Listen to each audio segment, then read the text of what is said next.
Okay, folks, welcome back to Hog Life Outfitters. In this session, as I promised, we're going to paint an AR-15 stripped lower. We're going to have painted letters on it. And I have already started on one side, and I will show you what that looks like. Some people like it, some people do not. It's all a matter of personal choice. For future note, I plan on doing in in concert with my friend Angel Padilla, who's also another gun builder, excuse me, out in Sheridan, Texas. He does Cerakoting and some wicked Cerakoting, very cool Cerakoting also. So he's kind of like an expert Cerakoter, also an expert gun builder. He's also he does exotic stuff. Let's put it that way. Anybody in the business know what I'm talking about. So anyway, we will do a paint job on the opposite side of a strip blower from Spike's Tactical. It's a Calico Jack Spike's Tactical. I name all of my guns. I give them a name, even though the people may have a name for it already from Spike's Tactical. I'm going to call this the Buccaneer. I thought about going the pistol route with it. People can comment on that whether I should have or not. I have also thought about going to the 300 Blackout with this gun, or one of the more exotic calibers, but for now we're going to stick with the 223 5.56s. And what we're going to do is we're going to paint this side right here in front of you so you can see how this is done. There's other YouTube videos out there, people doing this. That's where I learned how to do this. Some of the stuff I will show you, I've actually learned from other people on YouTube. I'm just going to show you the way I do it. That's all there is to it. So anyway, let's get started.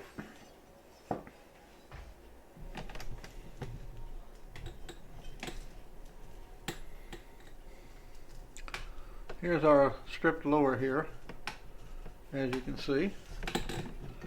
Lock in our camera here so she doesn't move around, because she's a beast and she will move. This is a if anybody wants to know what kind of camera this is, this is not your daddy's camera.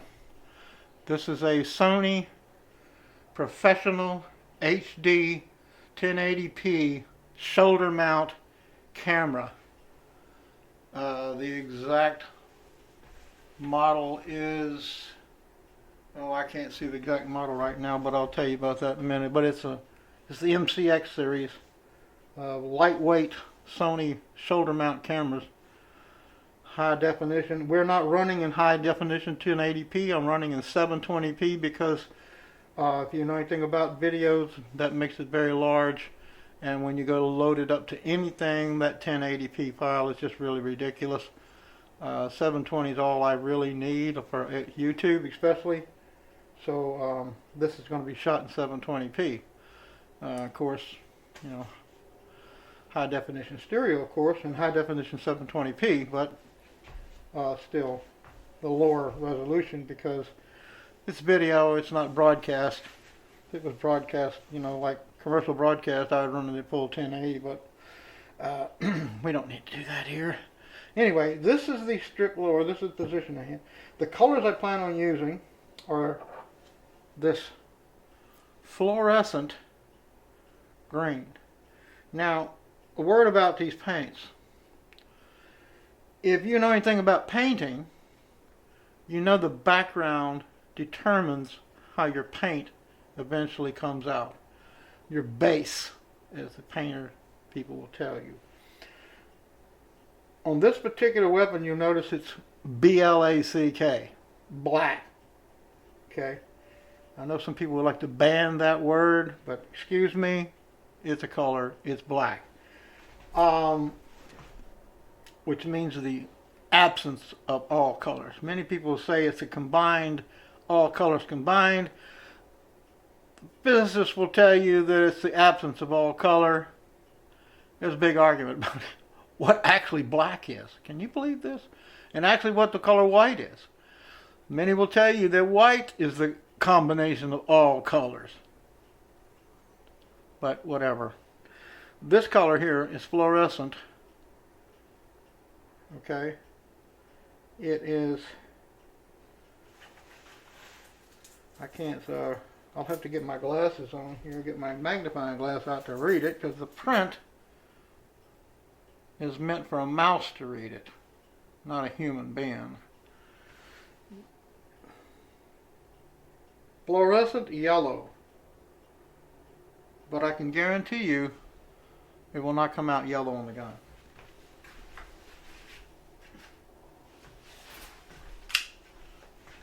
Get out the old maggot flying glass here. And that's what it says. Yellow fluorescent. In Spanish, llamero fluorescente or amarillo fluorescente. That's the color I plan on using for the green. This is what color it will turn. The color I plan on using for the fire control indicator is red fluorescent. And I do mean it is fluorescent. And what we use here, and we're going to zoom in on her now so I can get a good idea of what we're doing. The zoom control on this thing is like high speed. It's like, no, we're not going to do slow speed. The slow speed control I have on the handle over here, but it's the other side of the camera. As I said, this is a shoulder mount. Anyway, you'll see here that if you had this gun in front of you, you would notice that the letters are really deep etched into the metal. I mean, it's pretty good. It's almost, oh man, it's almost a ½ millimeter at least of depth in here. It's pretty deep engraving on these. So what we do, and some of the people, what they taught me to do, is you use a toothpick to put this in. But the first thing, like I said, you always have to do on all of this is get your base ready. And we're going to do that with good old 90% rubbing alcohol. Gun patches. Can't get enough of them. Can't have too many gun patches. And we're just going to clean this with alcohol. I use the gun patches have two sides. They have a fuzzy side and a flat side. And I use the flat side for the alcohol wipe. And our handy dandy paper towels come in and clean off any residual. And now you have a nice clean surface, grease, oil-free surface to start from.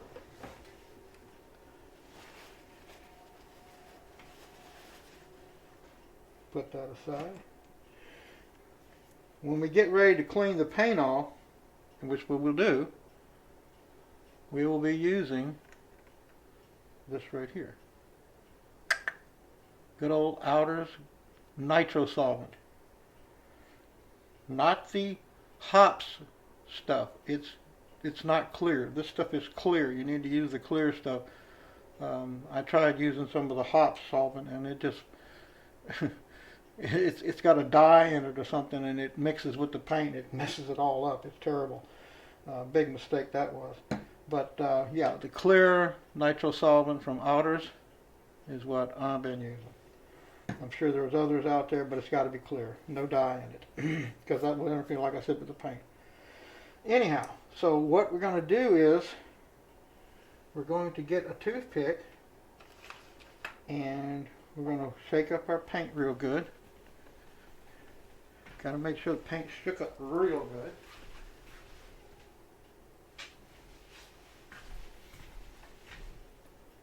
common ordinary toothpick. Now the trick I found to this is, when you first get started, is a little goes a long way. And you can get on there too much on a toothpick, believe it or not, too quickly. So what I do is I just dab it in here. And we're going to do parlay first, because that means, you know, we're peaceful here for a minute. We just take it and dab it in, like so.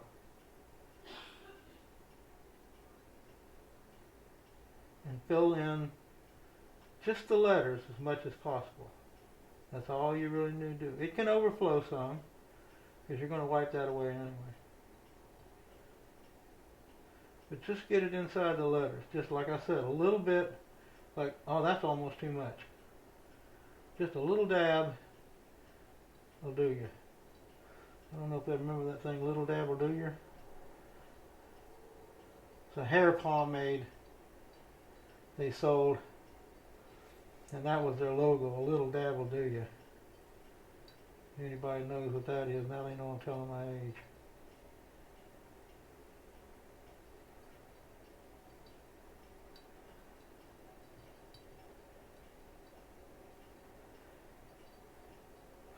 If anybody's seen the movie, Oh Brother, Where Art Thou?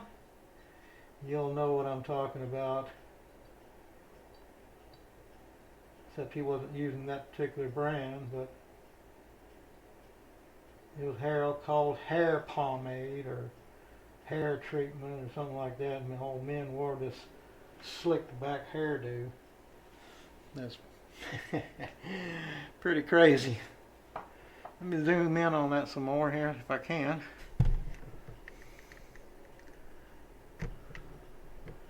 There we go.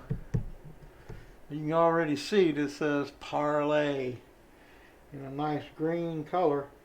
But look at the color here. This is what I was talking about.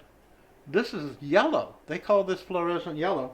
But on the gun, that's not green. I don't know what else you could call it. But that's what color it turns. Now, to give you a further idea how this works on other surfaces, and you can see it's getting really green right there in front of you. If I would now go take and put white paint behind this on this black surface, you'll get this. Because that's what I did on this pistol. Right here. As you can see. That's pretty much almost yellow. Or what you call fuchsia. But that same color here, that's white paint behind this. I put white paint behind this. This is the color of what it looks like right here. Where is it? There it is. That's the color it looks like without the white paint behind it. White paint behind it, no white paint. All about your bases, people. All about the base. But there it is. That's what I did on the handle of my 9mm shield. We'll put her over here to the side. Keep her out of the way. But there's your parlay right there. You see? Ready to go. All I have to do now is let her dry. But we're going to do the other pieces next.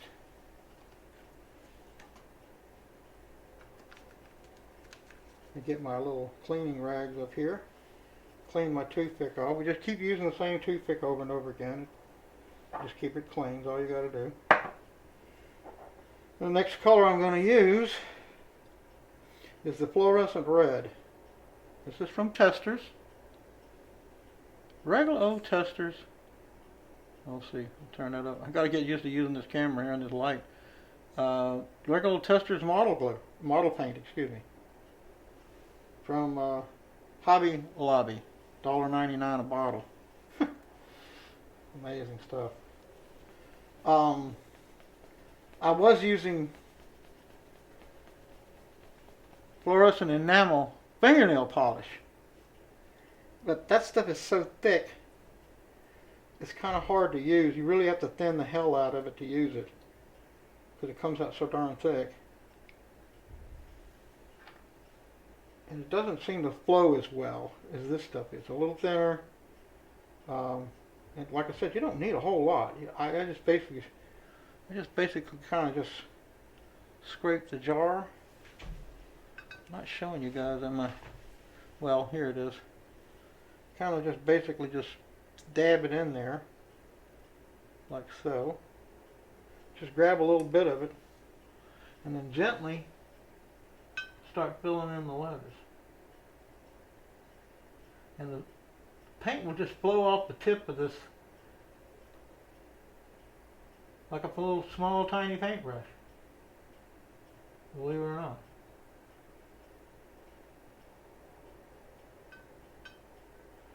As I said before, a little goes a long way. You don't have to put a lot on there at all, and just follow the letters with the tip of the tip of the toothpaste, the tip of the toothpick. It does kind of require a steady hand. This is not for anybody who doesn't have a steady hand to do this, because it does require kind of a steady hand to keep it from going all over the place. Because like I said, you don't need to be putting a lot on here. You can just smear it all. Some of the guys just smear it all the way across the letters and come wipe it up afterwards. Kind of like that I just did right there. And you can just transfer it over like this. But when you do that, that's more cleanup. So if you just want to come in here and just barely dab it inside the letters, like that, just let it sit there and flow off the tip. It will. Rotate the tip a little bit. It just flows right off. It's amazing. Like a little paintbrush. See, I put too much on there in that one.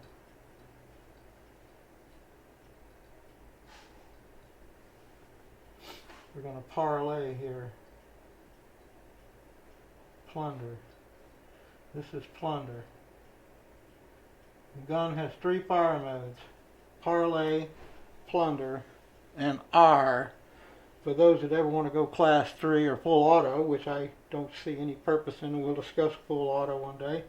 In my opinion, full auto is a waste of ammo, and it's just one of those, you know, my genitals are bigger than yours type attitudes. It's fun to shoot full auto if you have the money and you can, you know, buy the ammo and new barrels and stuff like that, because it does burn your barrels up. And anybody that tells you don't, well, they're just kidding you. You can't run that kind of run that much ammo through a barrel and not expect it to wear appreciably. Not to mention the heat these things build up. It's a horrendous amount of heat they build up. So full auto is really just a fun thing to do. It's practical usage for any of the civilian market. Even self-defense is practically useless and a waste of ammo. If you can't hit your target with the first 3 rounds coming out of your weapon, my opinion is you need to stop and go think about a different method of self-defense than a firearm. Let me move this over here where y'all can see it better. I'm sitting here silly not watching what I'm doing. But that's my opinion. Full auto is fun. Done it. Even been in a full auto match. I was in an actual full auto machine gun match, submachine gun match. My weapon was the, which I wished I still had, the Israeli Uzi in full auto. Very impressive weapon. Very, very impressive weapon. Very highly underrated weapon. I'd never seen anything like that. The only other weapon I'd ever seen where I could fire full auto without excessive muzzle rise was the M16. That's with the 20-inch barrel with the A2 flash suppressor in full auto. The muzzle rise was maybe 1/4 inch on 20 round magazine. The Uzi I fired, I could look down the sights, pull the trigger, and empty a 30 round magazine without ever losing the sight picture for a second. Dump every round out in full auto and never lose the sight picture. Now, there's not many full auto guns out there that can claim that. The Uzi can. So can the M16. Anyway, this is how you paint them. I'm going to sit here and we're going to let those dry, and then we'll come back and we'll finish up the rest of it. Okay, folks, we're back. Welcome back to Hog Life Outfitters. And as you can see, the paint has dried, and we will now do the magic. What I call the magic, because you can see how it kind of looks funky now, but when I first saw this, I went, no way it can be that easy. I said, okay. So I went out and tried it. And as I said before, must use the outers clear. Here it is, focused. The clear solvent, nitro solvent. And I want to be clear about this. Play on words. Da-da-da. But yes, it's got to be the clear stuff. Let me see if this is the one I already have open. Because I ordered 2 boxes of it. Anyway, just use a regular gun patch. I use, again, like I use, I'm going to use the non-fuzzy side. There's a fuzzy side and a rough side, flat side. I use the flat side. And start off and just start wiping it off. Wipe the paint off. And the solvent removes the excess paint and leaves behind just the letters. You can be pretty liberal with this stuff, the cleaner, but not too much, because then you soften up the paint and it brings the paint back off. And it will pull the paint back up if you put too much of it in there. You want just enough to where you're pulling that old paint off on the surface, but not the paint down in the letters. You can see some of that pulling off there right there. You saw some pieces flying off there that were excess. We'll go here to the R, clean it off real good. Make sure I got it all, which I don't know that I did.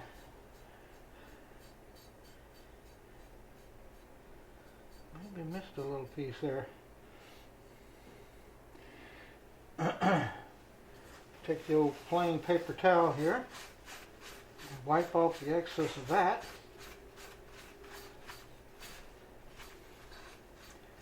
And you can see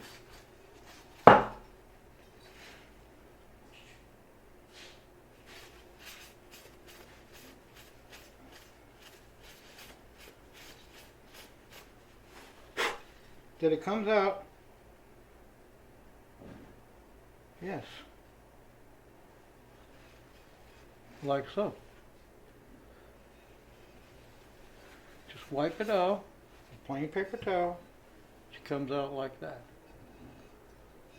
Oops. So, anyway, this is the other side, what I've done already. And one thing I want to say about using white is I would be careful with the white paint on anything like this, because the white will just spread like crazy, and for some reason the white seems to emulsify quicker than the other paint does. It gets softer quicker and spreads. So if you're going to use white, make sure it's very well good and dry. Use as little of it as possible and don't try to spread it. As you can see here, I've got the cross swords, and they're a little bit bloody on one of them, and I'm going to bloody the other one too. I did that intentionally to make it look that way, have like a kind of like a bloody sword, but it's still the greenish yellow. And this is going to be the next AR-15 that we build. Let's zoom back here. Get a better look at her like this. So, stand by, folks, for the next video where we actually start putting the parts in her. We're going to start from the front takedown pin, and we're just going to go all the way back through the gun.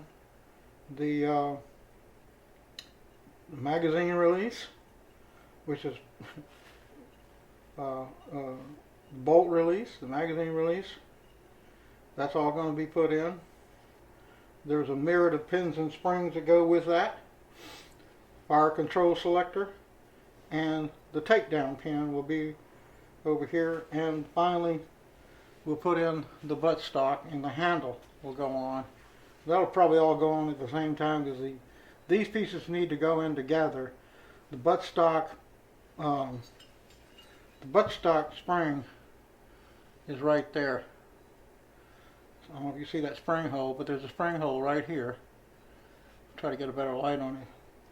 The buttstock plate holds that spring and pin in that is for the takedown pin. Right here. Ta-da! The takedown pin's right there. That's what they call it. It's called the takedown pin. Here's the other side of it.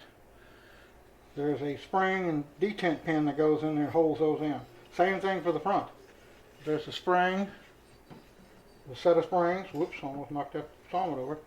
A set of springs, a spring in here, and a detent pin goes in for the takedown.